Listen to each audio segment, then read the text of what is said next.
ಪ್ರೀತಿಯ ವಿದ್ಯಾರ್ಥಿಗಳೇ, ನಿನ್ನೆಯ ದಿವಸ ಪಾರ್ಟ್ಸ್ ಆಫ್ ಸ್ಪೀಚಿನ ನೌನ್ ಅನ್ನುವಂತಹ ಪಾರ್ಟ್ಸ್ ಆಫ್ ಸ್ಪೀಚನ್ನು ನಿನ್ನೆ ಕ್ಲಾಸಲ್ಲಿ ನಾವು ಡಿಸ್ಕಸ್ ಮಾಡಿದ್ವಿ. ಅದರ ಮುಂದುವರಿದ ಭಾಗವಾಗಿ ಇವತ್ತಿನ ಕ್ಲಾಸಲ್ಲಿ ನಾವು ಪ್ರನೌನನ್ನು ಡಿಸ್ಕಸ್ ಮಾಡ್ತಾ ಇದ್ದೀವಿ. ಹಾಗಿದ್ರೆ ಪ್ರನೌನ್ ಅಂತಂದರೆ ಏನು? ಪ್ರನೌನ್ ಅಂತಂದರೆ ನಾವು ಕನ್ನಡದಲ್ಲಿ ಇದನ್ನು ನಾವು ಸರ್ವನಾಮಪದ ಅಂತ ಕರಿತೀವಿ. ಸರ್ವನಾಮಪದ ಅಂತಂದರೆ ಏನು ಅನ್ನೋದನ್ನು ನಾವು ಇವತ್ತಿನ ಕ್ಲಾಸಲ್ಲಿ ಡಿಸ್ಕಸ್ ಮಾಡೋದಾದರೆ, a pronoun is instead of noun. A pronoun is instead of noun to avoid repetition. Avoid repetition ಅಂತಂದರೆ ಪದೇ ಪದೇ ಮರುಕಳಿಸೋದನ್ನು ನಿಲ್ಲಿಸೋದು ಅಂತ. ಪ್ರನೌನ್ ಅಂತಂದರೆ ಸರ್ವನಾಮಪದ ಅಂತ ನಾವು ಕರಿತೀವಿ. ಇಲ್ಲಿ ಅಂದ್ರೆ ನಾಮಪದ ಬದಲಾಗಿ ಬಳಸುವಂತಹ ಪದವನ್ನು ನಾವು ಸರ್ವನಾಮಪದ ಅಂತ ಕರಿತೀವಿ. ಫಾರ್ ಎಕ್ಸಾಂಪಲ್ ಹೇಳಬೇಕು ಅಂತಂದರೆ, ರಮೇಶ್ ಈಸ್ ಎ ಬಾಯ್ ಎನ್ನುವಂಥದ್ದು ಒಂದು ಸೆಂಟೆನ್ಸ್ ಐತಿ. ಇಲ್ಲಿ ರಮೇಶ್ನ ಬದಲಾಗಿ ನಾವು ಹಿ ಎನ್ನುವಂತಹ ಪದವನ್ನು ಬಳಸಿವಿ. ಅಂದರೆ ಒಂದು ವಾಕ್ಯವನ್ನು ಕಂಟಿನ್ಯೂ ಮಾಡುವಾಗ ಒಂದು ಯಾವುದಾದ್ರೂ ಒಂದು ಪ್ಯಾರಾಗ್ರಾಫ್ ಅಲ್ಲಿ ಒಂದು ನಾಮಪದವನ್ನು ಪದೇ ಪದೇ ಮರುಕಳಿಸಿದ್ರೆ ಅದು ಕೇಳೋಕೆ ಸರಿ ಆಗೋದಿಲ್ಲ ಅಥವಾ ಕೇಳೋಕೆ ಸರಿ ಇರೋದಿಲ್ಲ ಅನ್ನೋ ಕಾರಣಕ್ಕೋಸ್ಕರ ಈ ರಮೇಶನ ಬದಲಾಗಿ ನಾವು ಹಿ ಎನ್ನುವಂಥ ಪದವನ್ನು ಇಲ್ಲಿ ಬಳಸ್ತೀವಿ. ಅಂದರೆ ರಮೇಶ್ ಒಂದು ಹುಡುಗ, ಅವನು ಆಟ ಆಡುತ್ತಿದ್ದಾನೆ. Ramesh is a boy, he is a playing ಅನ್ನುವಂಥದ್ದು. ಇಲ್ಲಿ ರಮೇಶ್ನ ಬದಲಾಗಿ ನಾವು ಹಿ ಬಳಕೆ ಮಾಡುವುದರಿಂದ ಈ ಹಿ ಅನ್ನುವಂಥದ್ದು ಏನಾಗುತ್ತೆ, ಇಲ್ಲಿ ಸರ್ವನಾಮ ಪದ ಆಗುತ್ತಾ. ಅದನ್ನು ನಾವು ಇಂಗ್ಲಿಷ್ನಲ್ಲಿ ಪ್ರನೌನ್ ಅಂತ ಕರಿತೀವಿ. ನೆಕ್ಸ್ಟು ಕೈಂಡ್ಸ್ ಆಫ್ ಪ್ರನೌನ್ಗಳನ್ನ ನಾವು ನೋಡೋದಾದರೆ, ಕೈಂಡ್ಸ್ ಆಫ್ ಪ್ರನೌನ್ಗಳಲ್ಲಿ ಯಾವ ಕೈಂಡ್ಸ್ ಆಫ್ ಪ್ರನೌನ್ಗಳು ಬರ್ತಾವ, ಪ್ರನೌನ್ನ ವಿಧಗಳು ಅಂತ ನಾವು ನೋಡ್ತೀವಿ. ಇಲ್ಲಿ ಟೈಪ್ಸ್ ಆಫ್ ಪ್ರನೌನ್ ಅಂತ ಕರಿತೀವಿ ನಾವು. ಟೈಪ್ಸ್ ಆಫ್ ಪ್ರನೌನ್, ಸರ್ವನಾಮದ ವಿಧಗಳು.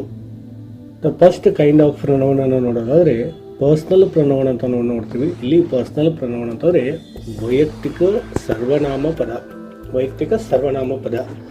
ಹಂಗಂದ್ರೆ ಏನು? Used for a person or thing. ಎಲ್ಲಿ ಬಳಕೆ ಮಾಡ್ಕೊಳ್ತೀವಿ ಅಂತಂದ್ರೆ ನಾವು ಇದನ್ನು ಒಬ್ಬ ವ್ಯಕ್ತಿಯನ್ನು ಸೂಚಿಸಲು ಅಥವಾ ಕೆಲವೊಂದಿಷ್ಟು ವಸ್ತುಗಳನ್ನ ಸೂಚಿಸಲು ಇದನ್ನ ಬಳಕೆ ಮಾಡ್ಕೊಳ್ತೀವಿ. ಫಾರ್ ಎಕ್ಸಾಂಪಲ್ ಹೇಳಬೇಕು ಅಂತಂದರೆ, ಐ ಅಂತಂದರೆ ನಾನು, ವಿ ಅಂತಂದರೆ ನಾವು, ಯು ಅಂತಂದರೆ ನೀನು ಅಥವಾ ನೀವು. ಅಂದರೆ ಇದನ್ನು ಸಿಂಗುಲರು ಅಥವಾ ಪ್ಲೂರಲ್ ಬಳಕೆ ಮಾಡ್ಕೊಳ್ಳಿಕ್ಕೆ ನಾವು ಇದನ್ನು ಬಳಕೆ ಮಾಡ್ಕೊಳ್ತೀವಿ. ಇಲ್ಲಿ ಹಿ ಅಂತಂದರೆ ಅವನು, ಸಿ ಅಂತಂದರೆ ಅವಳು, ಇಟ್ ಅಂತಂದರೆ ಅದು, ದೇ ಅಂತಂದರೆ ಅವರು ಅಥವಾ ಅವು ಅಂತ ನಾವು ಕರಿತೀವಿ. ಅಂದರೆ ಇಲ್ಲಿ ಯು ಅನ್ನುವಂಥದ್ದಾಗಲಿ ದೇ ಅನ್ನುವಂಥದ್ದಾಗಲಿ ನಾವು ಸಿಂಗುಲರ್ ಆಗಿನೂ ಬಳಕೆ ಮಾಡ್ಕೊಳ್ತೀವಿ, ಇದನ್ನು ಪ್ಲೂರಲ್ ಆಗಿನೂ ಕೂಡ ಬಳಕೆ ಮಾಡ್ಕೊಳ್ತೀವಿ. ಇವುಗಳನ್ನ ಸೆಂಟೆನ್ಸ್ ರೂಪದಲ್ಲಿ ನಾವು ನೋಡೋದಾದ್ರೆ, ಅವಳು ನನ್ನ ಅಕ್ಕ ಅಂದ್ರೆ ಸಿ ಇಸ್ ಮೈ ಸಿಸ್ಟರ್. ಇಲ್ಲಿ ಸಿ ಅನ್ನುವಂಥದ್ದು ಪರ್ಸನಲ್ ಪ್ರನೌನ್ ಅನ್ನ ಸೂಚಿಸ್ತದ. ಇನ್ನು ನೆಕ್ಸ್ಟ್ ಕೈಂಡ್ ಆಫ್ ಪ್ರನೌನ್ ಅನ್ನ ನೋಡೋಣ. ಇನ್ನು ಈ ಸೆಕೆಂಡ್ ಕೈಂಡ್ ಆಫ್ ಪ್ರನೌನ್ ಅಂತಂದ್ರೆ ಪೊಸೆಸಿವ್ ಪ್ರನೌನ್ ಅಂತ ನಾವು ಇಲ್ಲಿ ಕರಿತೀವಿ. ಪೊಸೆಸಿವ್ ಅಂತಂದ್ರೆ ಸ್ವಾಮ್ಯ ಸೂಚಕ ಸರ್ವನಾಮ, ಅಂದ್ರೆ ಓನರ್ಶಿಪ್, ಮಾಲೀಕತ್ವವನ್ನು ಸೂಚಿಸುವಂಥದ್ದು. ಪೊಸೆಷನ್ ಅಂತಂದ್ರೆ ಒಡೆತನವನ್ನ ಸೂಚಿಸುವಂಥದ್ದು. ಓನರ್ಶಿಪ್ ಅಂತಂದ್ರೆ ಮಾಲೀಕತ್ವ ಅಥವಾ ಪೊಸೆಷನ್ ಅಂತಂದ್ರೆ ಒಡೆತನವನ್ನ ಸೂಚಿಸುವಂಥದ್ದು. ಫಾರ್ ಎಕ್ಸಾಂಪಲ್ ಹೇಳಬೇಕು ಅಂತಂದ್ರೆ, ಮೈನ್ ಅಂತಂದ್ರೆ ನನ್ನದು, ಅಂದ್ರೆ ದಿಸ್ ಬುಕ್ ಇಸ್ ಮೈನ್ ಅಂತ ನಾವು ಕರಿತೀವಿ. ಯುವರ್ಸ್ ಅಂತಂದ್ರೆ ನಿನ್ನದು, ಹೀಸ್ ಅಂತಂದ್ರೆ ಅವನದು, ಹರ್ಸ್ ಅಂತಂದ್ರೆ ಅವಳದು, ಅವರ್ಸ್ ಅಂತಂದ್ರೆ ನಮ್ಮದು, ದೇರ್ಸ್ ಅಂತಂದ್ರೆ ಅವರದು. ಅಂದ್ರೆ ಇವಷ್ಟು ಪದಗಳನ್ನ ನಾವು ಗಮನಿಸಿದಾಗ ಎಲ್ಲವೂ ಕೂಡ ಓನರ್ಶಿಪ್ ಅನ್ನ ಸೂಚಿಸುವಂಥದ್ದು. ಈ ಓನರ್ಶಿಪ್ ಅನ್ನ ಸೂಚಿಸುವಂತಹ ಪ್ರನೌನ್ಗಳನ್ನ ನಾವು ಪೊಸೆಸಿವ್ ಪ್ರನೌನ್ ಕರಿತೀವಿ. ಏನು ಪೊಸೆಸಿವ್ ಪ್ರನೌನ್ ಅಂತ ಕರಿತೀವಿ. ಇನ್ನು ಕನ್ನಡದಲ್ಲಿ ಮಾಲೀಕತ್ವ ಸರ್ವನಾಮ ಪದ ಅಂತ ಕರಿತೀವಿ ಅಥವಾ ಸ್ವಾಮ್ಯ ಸೂಚಕ ಸರ್ವನಾಮ ಪದ ಅಂತಲೂ ಕೂಡ ಕರಿತೀವಿ. ಇನ್ನು ಸೆಂಟೆನ್ಸ್ ಅಲ್ಲಿ ನೋಡೋದಾದ್ರೆ, ದಿಸ್ ಬುಕ್ ಈಸ್ ಮೈನ್ ಅಂತಂದ್ರೆ ಈ ಬುಕ್ಕು, ಈ ಪುಸ್ತಕ ನನ್ನದು. ಇಲ್ಲಿ ಮೈನ್ ಅನ್ನುವಂಥದ್ದು ಈ ಪುಸ್ತಕದ ಮಾಲೀಕತ್ವ, ಈ ಪುಸ್ತಕದ ಓನರ್ಶಿಪ್ ಅನ್ನು ಸೂಚಿಸುವಂತದ್ರಿಂದ ಇದನ್ನ ನಾವು ಪೊಸೆಸಿವ್ ಪ್ರನೌನ್ ಅಂತ ಕರಿತೀವಿ. ಇನ್ನು ನೆಕ್ಸ್ಟ್ ಕೈಂಡ್ ಆಫ್ ಪ್ರನೌನ್ ಅನ್ನು ನೋಡೋದಾದ್ರೆ,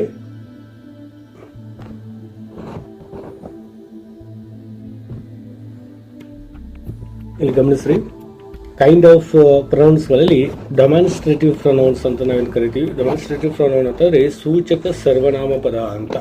ಏನು ಸೂಚಕ? ಒಂದು ಯಾವುದಾದ್ರೂ ಒಂದು ನಿರ್ದಿಷ್ಟವಾದಂತಹ ಗುರಿಯನ್ನ, ಒಂದು ಪಾಯಿಂಟ್ ಔಟ್ ಇಟ್ಟು ನಾವು ಮಾತಾಡ್ತೀವಲ್ಲ, ಅಂದ್ರೆ used to point out to something. ನಿರ್ದಿಷ್ಟವಾಗಿ ಒಂದು ವಸ್ತುವನ್ನ ಸೂಚಿಸೋದು ಅಥವಾ ನಿರ್ದಿಷ್ಟವಾಗಿ ಯಾವುದೋ ಒಂದು ಪಾಯಿಂಟ್ ಅನ್ನು ಸೂಚಿಸಿ ನಾವು ಮಾತಾಡ್ತೀವಲ್ಲ, ಅದನ್ನ ನಾವು ಡೆಮಾನ್ಸ್ಟ್ರೇಟಿವ್ ಪ್ರನೌನ್ ಅಂತ ಕರಿತೀವಿ ಅಥವಾ ಸೂಚಕ ಸರ್ವನಾಮ ಪದ ಅಂತ ಕರಿತೀವಿ. ಫಾರ್ ಎಕ್ಸಾಂಪಲ್ ಹೇಳಬೇಕು ಅಂತಂದ್ರೆ, ದಿಸ್ ಆಗಲಿ, ದ್ಯಾಟ್ ಆಗಲಿ, ದೀಸ್ ಆಗಲಿ, ದೋಸ್ ಆಗಲಿ. ಇನ್ನು ಸೆಂಟೆನ್ಸ್ ಅಲ್ಲಿ ಹೇಳ್ಬೇಕಂದ್ರೆ, ದಿಸ್ ಈಸ್ ಮೈ ಪೆನ್. ಅಂದರೆ ಈ ಪೆನ್ನು ನನ್ನದು ಅನ್ನುವಂಥ ಸೂಚಿಸುವಂಥದ್ದು. ಅಂದರೆ ನಿರ್ದಿಷ್ಟವಾಗಿ ಒಂದು ಪೆನ್ನಿನ ಬಗ್ಗೆ ಗುರುತಿಟ್ಟು ನಾವು ಏನು ಮಾತಾಡಿಸ್ತೀವಲ್ಲ ಅಥವಾ ಮಾತಾಡ್ತೀವಲ್ಲ, ಆ ಪೆನ್ ನನ್ನದು ಅಂತ ಪಾಯಿಂಟ್ಔಟ್ ಆಗಿ ಮಾತಾಡ್ತೀವಲ್ಲ, ಈ ಪಾಯಿಂಟ್ಔಟ್ ಆಗಿ ಮಾತಾಡೋದೇ ನಾವು ಡೆಮಾನ್ಸ್ಟ್ರೇಟಿವ್ ಪ್ರನೌನ್ ಅಂತ ನಾವಿಲ್ಲಿ ಕರಿತೀವಿ. ನೆಕ್ಸ್ಟ್ ಕೈಂಡ್ ಆಫ್ ಪ್ರನೌನನ್ನು ನೋಡೋಣ. ಈ ನೆಕ್ಸ್ಟ್ ಕೈಂಡ್ ಆಫ್ ಪ್ರನೌನನ್ನು ನಾವು ಇಂಟರಾಗೇಟಿವ್ ಪ್ರನೌನ್ ಅಂತ ಕರಿತೀವಿ. ಇಂಟರಾಗೇಟಿವ್ ಪ್ರನೌನ್ ಅಂತಂದರೆ ಕನ್ಫ್ಯೂಸ್ ಆಗೋಕೆ ಹೋಗ್ಬೇಡ್ರಿ, ಇವುಗಳನ್ನ WH ವರ್ಡ್ಸ್ ಅಂತಲೂ ಕೂಡ ಕರಿತೀವಿ. ಈ WH ವರ್ಡ್ಸ್ಗಳಲ್ಲಿ ನಾವು ಇಂಟರಾಗೇಟಿವ್ ಪ್ರನೌನ್ಸ್ ಅಂತ ಕರಿತೀವಿ. ಅಂದರೆ ಪ್ರಶ್ನಾರ್ಥಕ ಸರ್ವನಾಮ ಪದ ಅಂತ ಕರಿತೀವಿ ನಾವು. Use to ask a question, ಅಂದರೆ WH ವರ್ಡ್ಸ್ಗಳನ್ನ ನಾವು ಜಾಸ್ತಿ ಬಳಸೋದು ಪ್ರಶ್ನೆಯನ್ನು ಮಾಡೋಕೆ ಇವುಗಳನ್ನ ಬಳಸೋದ್ರಿಂದ use to ask a question. For example ಹೇಳ್ಬೇಕಂದ್ರೆ ಹೂ ಅಂತಂದ್ರೆ ಯಾರು, ನೆಕ್ಸ್ಟ್ ವಾಟ್ ಅಂತಂದ್ರೆ ಏನು, ವಿಚ್ ಅಂತಂದ್ರೆ ಯಾವುದು, ಇಲ್ಲಿ ಹೂಸ್ ಅಂತಂದ್ರೆ ಯಾರದು. ಇನ್ನು ಸೆಂಟೆನ್ಸಲ್ಲಿ ನಾವು ನೋಡೋದಾದ್ರೆ ಹೂಸ್ ಈಸ್ ಯುವರ್ ಟೀಚರ್, ಯಾರು ನಿಮ್ಮ ಶಿಕ್ಷಕರು. ಇಲ್ಲಿ ಹೂ ಅನ್ನುವಂಥದ್ದು ಇಂಟ್ರಾಗೇಟಿವ್ ಪ್ರನೌನ್ ಆಗುತ್ತಾ. ಇನ್ನು ನೆಕ್ಸ್ಟ್ ಕೈಂಡ್ ಆಫ್ ಪ್ರನೌನನ್ನು ಡಿಸ್ಕಸ್ ಮಾಡೋಣ. Next kind of pronoun, last kind of pronoun ಯಾವುದಪ್ಪ ಅಂತಂದರೆ ರಿಫ್ಲೆಕ್ಸಿವ್ ಪ್ರನೌನ್ ಅಂತ ಕರಿತೀವಿ. ಸ್ವಯಂ ಸರ್ವನಾಮ ಪದ ಅಂತ ಕರಿತೀವಿ. Show that action return to subject. ಅಂತಂದ್ರೆ ಇಲ್ಲಿ ಫಾರ್ ಎಕ್ಸಾಂಪಲ್ ನೋಡ್ಬೋದು, ಇಲ್ಲಿ ಮೈಸೆಲ್ಫ್ ಅಂದ್ರೆ ನನ್ನಷ್ಟಕ್ಕೆ, ನಮ್ಮ ವ್ಯಕ್ತಿತ್ವ ಬಗ್ಗೆ ಮಾತಾಡೋದು, ಅಂದ್ರೆ ನಮ್ಮ ವ್ಯಕ್ತಿತ್ವ ಬಗ್ಗೆ ಮಾತನಾಡೋಕೆ ಇಲ್ಲಿ ಈ ರಿಫ್ಲೆಕ್ಸಿವ್ ಪ್ರನೌನ್ ಅಂತ ಕರಿತೀವಿ. ಸ್ವಯಂ ಅಂತಂದ್ರೆ ನಮ್ಮ ವ್ಯಕ್ತಿತ್ವ ಬಗ್ಗೆ ಮಾತನಾಡೋದು, ಅವರ ವ್ಯಕ್ತಿತ್ವ ಬಗ್ಗೆ ಮಾತನಾಡೋದು. ಫಾರ್ ಎಕ್ಸಾಂಪಲ್ ಇಲ್ಲಿ ಮೈಸೆಲ್ಫ್ ಆಗಲಿ, ಇಲ್ಲಿ ನಾನು ಸ್ವತಃ, ಇವರ್ ಸೆಲ್ಫ್ ಆಗಲಿ, ಹಿಮ್ಸೆಲ್ಫ್ ಆಗಲಿ, ಅವನಷ್ಟಕ್ಕೆ, ಅಥವಾ ಹರ್ಸೆಲ್ಫ್ ಆಗಲಿ ಅವಳಷ್ಟಕ್ಕೆ, ದೆಮ್ಸೆಲ್ಫ್ ಅಂದ್ರೆ ಅವರಷ್ಟಕ್ಕೆ, ಇಲ್ಲಿ ಮೈಸೆಲ್ಫ್ ಅಂದ್ರೆ ನನ್ನಷ್ಟಕ್ಕೆ. ಈ ರೀತಿಯಾಗಿ ಸ್ವಯಂ ಆಗಿ ನಾವು ನಮ್ಮ ಪರವಾಗಿ ಮಾತನಾಡೋಕೆ ನಾವು ಇಲ್ಲಿ ಸ್ವಯಂ ಸರ್ವನಾಮ ಪದ ಅಂತ ನಾವಿಲ್ಲಿ ಬಳಕೆ ಮಾಡ್ಕೊಳ್ತೀವಿ. ಅದನ್ನ ಇಂಗ್ಲಿಷ್ನಲ್ಲಿ ರಿಫ್ಲೆಕ್ಸಿವ್ ಪ್ರನೌನ್ ಅಂತ ಕರಿತೀವಿ ನಾವಿಲ್ಲಿ. ಇನ್ನು ಸೆಂಟೆನ್ಸ್ ಅಲ್ಲಿ ಬಳಕೆ ಮಾಡೋದಾದ್ರೆ I did the work my self, ನಾನು ಕೆಲಸವನ್ನು ನಾನೇ ಮಾಡುತ್ತೇನೆ, ಅಂದರೆ ನನ್ನ ಕೆಲಸವನ್ನು ನಾನೇ ಮಾಡುತ್ತೇನೆ ಅನ್ನೋಕೆ, ಅಂದರೆ ನನ್ನ ಕೆಲಸಗಳನ್ನು ನಾವು ಮಾಡ್ತೀವಿ ಅಂತ ತೋರಿಸ್ಕೊಳ್ಳೋಕೆ ನಾವು ಇಲ್ಲಿ ರಿಫ್ಲೆಕ್ಸಿವ್ ಪ್ರನೌನನ್ನು ಬಳಕೆ ಮಾಡ್ಕೊತೀವಿ. ಆತ್ಮೀಯ ವಿದ್ಯಾರ್ಥಿಗಳೇ, ಇದಿಷ್ಟು ಪ್ರನೌನ್ ಬಗ್ಗೆ ಇವತ್ತಿನ ಕ್ಲಾಸಲ್ಲಿ ನಾವು ಏನು ಮಾಡಿದ್ವಿ ಅಂತಂದ್ರೆ ಡಿಸ್ಕಸ್ ಮಾಡಿದ್ವಿ. ವಾಟ್ ಈಸ್ ದ ಪ್ರನೌನ್ ಅಂತಂದರೆ ಇನ್ಸ್ಟೀಡ್ ಆಫ್ ನೌನ್, ನಾಮಪದದ ಬದಲಾಗಿ, ಅಂದರೆ ಇಲ್ಲಿ ನಾಮಪದದ ಬದಲಾಗಿ ನಾವು ಬಳಸುವಂತಹ ಪದವನ್ನು ನಾವು ಪ್ರನೌನ್ ಅಂತ ಕರಿತೀವಿ. ಅದು ಯಾವ ಇರಲಿ, ಫಾರ್ ಎಕ್ಸಾಂಪಲ್ ಇಲ್ಲಿ ಯಾವುದಾದ್ರೂ ಒಬ್ಬ ಹುಡುಗ ಇದ್ವು ಅಂತಂದರೆ ಆ ಹುಡುಗನ ಬದಲಾಗಿ ನಾವು ಇಲ್ಲಿ ಹಿ ಅಂತ ಬಳಕೆ ಮಾಡ್ಕೊಳ್ತೀವಿ. ಯಾವುದಾದ್ರೂ ಹುಡುಗಿ ಇದ್ಲು ಅಂತಂದ್ರೆ ಇಲ್ಲಿ ನಾವು ಸಿ ಅಂತ ಬಳಕೆ ಮಾಡ್ಕೊಳ್ತೀವಿ.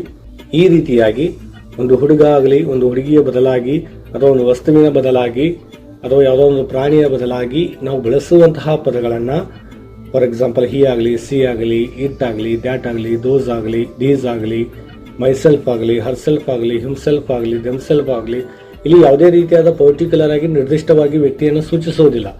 ವ್ಯಕ್ತಿಯ ಬದಲಾಗಿ ಬೇರೆ ಪದವನ್ನು ನಾವು ಬಳಕೆ ಮಾಡ್ಕೊಳ್ತೀವಿ. ಕಾರಣ ಇಷ್ಟೇ, ಯಾವುದಾದ್ರೂ ಒಂದು ಪ್ಯಾರಾಗ್ರಾಫ್ ಅಲ್ಲಿ ಅಥವಾ ಯಾವುದಾದ್ರೂ ಒಂದು ಕಥೆಯನ್ನು ಹೇಳುವಾಗ ಪದೇ ಪದೇ ನಾಮಪದವನ್ನು ಬಳಸೋದ್ರಿಂದ ಅಷ್ಟೊಂದು ಸೂಕ್ತವಾಗಲ್ಲ ಅನ್ನುವಂಥ ಕಾರಣಕ್ಕೋಸ್ಕರ ನಾಮಪದದ ಬದಲಾಗಿ ಬೇರೆ ಪದ, ಸರ್ವನಾಮ ಪದವನ್ನು ನಾವು ಮಾಡ್ತೀವಿ ಅಂದ್ರೆ ಬಳಕೆ ಮಾಡ್ಕೊಳ್ತೀವಿ.